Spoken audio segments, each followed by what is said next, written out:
As we mentioned, the U.S. State Department has now put out a directive for all non-essential personnel to leave the embassy, and it comes amid U.S. warnings of heightened threats in the Middle East from militias with ties to Iran, essentially some of the bad folks that we've seen in places like Iraq.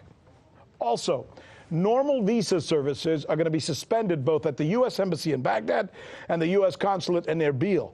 And that means the U.S. government has limited ability now to provide emergency services to U.S. citizens in Iraq. Number 3, the U.S. Embassy in Baghdad is advising all U.S. citizens to remain vigilant due to heightened tensions in Iraq. And while U.S. officials cite unspecified intelligence about increased Iranian threats and begin a series of military deployments that, as we've told you about this week, include what? Aircraft carrier, bomber task force, and other ships and personnel. So this is starting to look like a serious enough matter to examine whether it's a bluff or the real thing. So joining us now, our former Naval Intel Officer, John Jordan, and also former U.S. diplomat, Jim Jatras. There they are. Jim, I'm going to begin with you on this because you are a former diplomat and this is really a diplomacy issue. What do you make of these Iraqi embassy actions and what do they signal to you? What it reminds me of is a few weeks ago when we pulled our diplomatic personnel out of Venezuela and we said we didn't want them to get in the way. It limited our options.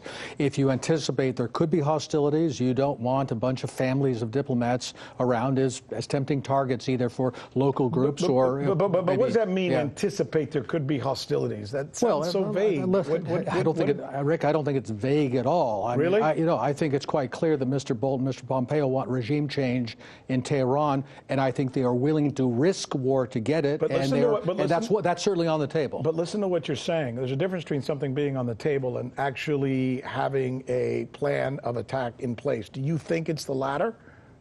I think we have the plans in place, but I would say that's one of a number of contingencies. I think John might differ, just given my conversations I've had with John on this, John about this in the past. Go ahead, John. Well, slightly. I mean, it's the U.S. State Department's job to safeguard American lives and American property overseas, and that's what they're doing in Iraq.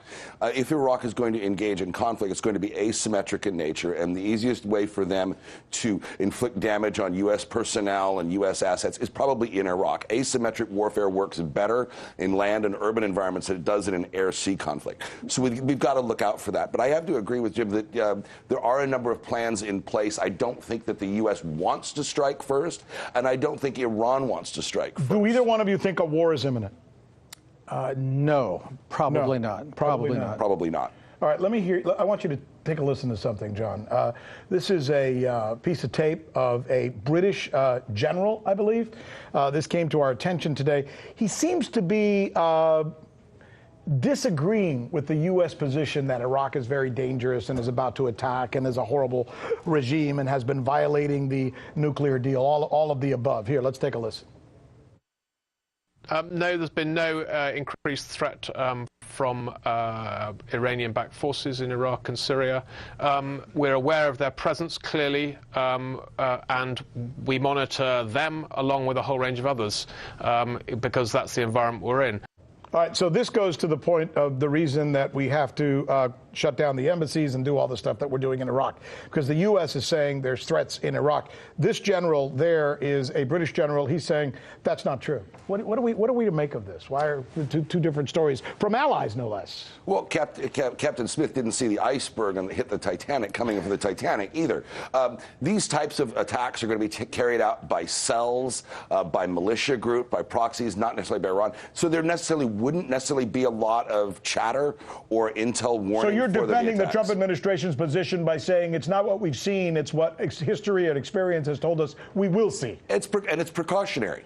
It's precautionary. It costs us nothing. It's precautionary to get those civilians out of there. Jim, back to you. Yeah, Go ahead. I'd like to disagree a little bit here. Let's remember these reports initially came from the Israelis, and let's talk now of attacks on Saudi tankers in Saudi Arabia coming from the Saudis. These are the two main governments beating the drums and a for story, the war against Iran. And a story, by the way, published by the New York Times. Exactly. Well, that should discount it right there. Wait, what do you mean, my friends? But I guess the point is that these are sources that themselves themselves have an agenda that would be more than happy for the United States to come and do their regional dirty work for them. So I don't trust the Are you reports. proposing here on air the theory that there are forces inside the U.S. media who are pushing to make Iran the bad guys, making it inevitable for us to have to go to war with them? Well, certainly the media, most of the American media are simply bulletin boards for what they get from government sources, and our government sources, unfortunately, are very dependent on our friends in the Middle East. Even places like MSNBC, the Washington Post, the New York Times, essentially backing a guy like Bolton on some of his assertions? Isn't it interesting? The same people that cheered, by the way, when Trump struck Syria. In other words, as long as Trump is behaving like,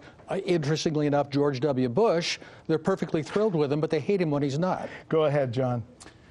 Well, you know, certainly with regard to intelligence coming from overseas, the media and the U.S. public and the public, the world public, isn't necessarily going to be aware of whatever intelligence comes. Right. So it's prudent to protect these civilians to get them to shelter and get them out. The essential difference between you two, by the way, is, John, you really believe Iran is filled with really bad actors. You believe that? Absolutely. Completely. You don't. There are a lot of things about Iran I don't like. They are not a threat to the United States, and to the extent they're a threat to other countries in the region, that's their problem, not ours. Well, let me go back to John. How do you defend, then, the fact that the Saudis are just as bad as actors, and yet they're our friends? The Saudis aren't just as bad as actors. They've got their certain problems. They've behaved badly in some respects. But Iran is exporting terrorism. Iran is building nuclear weapons that it wants to put on intercontinental ballistic delivery systems, and has threatened the United States directly. I agree with you that they're not a threat to us right now, but they want to be, and they're spending a lot of money to make sure they can. Down to 20 seconds, last word. I couldn't disagree more. Look, the vast majority of terrorism around the world is Salafist, Sunni terrorism, Wahhabist ideology, Saudi, Emirati, Qatari money, has nothing to do with the Iranians. The Iranians are Bush League in terrorism. Two smart guests with opposing views. We thank you both respectfully for the conversation. I'm Rick Sanchez. You found us on YouTube, and that's awesome. But you know what?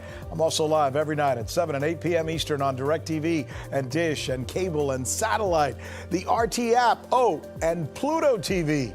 I'll see you there.